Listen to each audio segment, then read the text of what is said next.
কড়াইয়ে তেল গরম হতে দিয়ে দিয়েছি।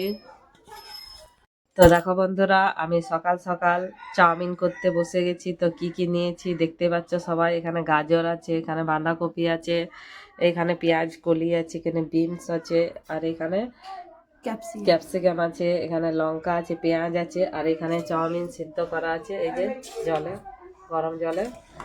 তো মেয়েরা স্কুল যাবে, তাই আজ বলছে মা চাউমিন বানাই দাও, ওই জন্য চাউমিন বানাচ্ছি।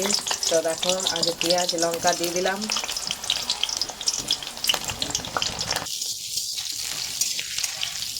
এখানে বিনসটা দিয়ে দেবো।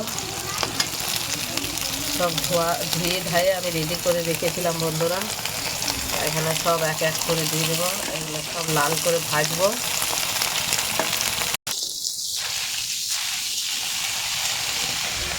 ক্যাপসিকামটা দিয়ে দিচ্ছে, এখানে গাজর আছে, বাঁধাকপিটা দিয়ে দিচ্ছি।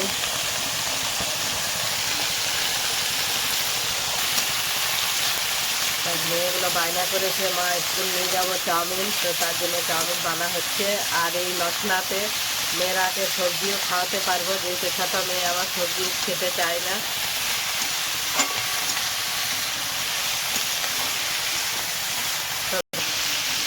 এগুলো সিদ্ধ না হওয়া পর্যন্ত আমি ভাজবো বন্ধুরা, এগুলো ভাপাবো, সিদ্ধ করবো ভালো করে ঢাকা দিয়ে। হালকা পরিমাণ মতো নুন দিয়ে দিচ্ছি, যেহেতু সয়া সস দেবো, বেশি নুন দেওয়া চলবে না, নাহলে পিঠা হয়ে যাবে। তো দেখো বন্ধুরা আমার সিদ্ধ হয়ে গেছে, আর এখানে চাউমিনটা দিয়ে দেবো। এই যে চাউমিন ভেজা ছিল,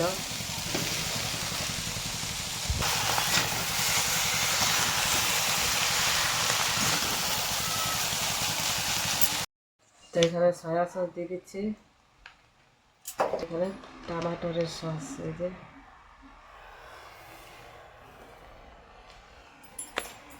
আমার কমপ্লিট হয়ে গেল চাউমিন।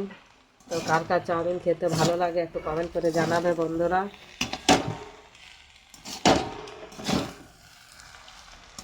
চাউমিন হয়ে গেছে বন্ধুরা, চলে এসো, কার কার পছন্দ লাগে আর একটু কমেন্ট করে জানাবে। হ্যাঁ, কার কার চাউমিন খেতে ভালো লাগে। এই দেখো এই যে আমার হয়ে গেছে একদম পুরোপুরি রেডি চাউমিন। চেষ্টা করলাম রেস্টুরেন্টের মতন বানাবার মতন। তো ডিম দিলাম না, যাতে মেয়েরা স্কুলে নিয়ে যাবে, তো অনেকক্ষণ থাকবে, তো ঠান্ডা হয়ে গেলে ডিমে একটু স্টানি গন্ধ আসে, ওই জন্যে ডিম দিলাম না। হ্যাঁ, সবজি দিয়ে বানাইলাম। রাখছি বন্ধুরা, বাই।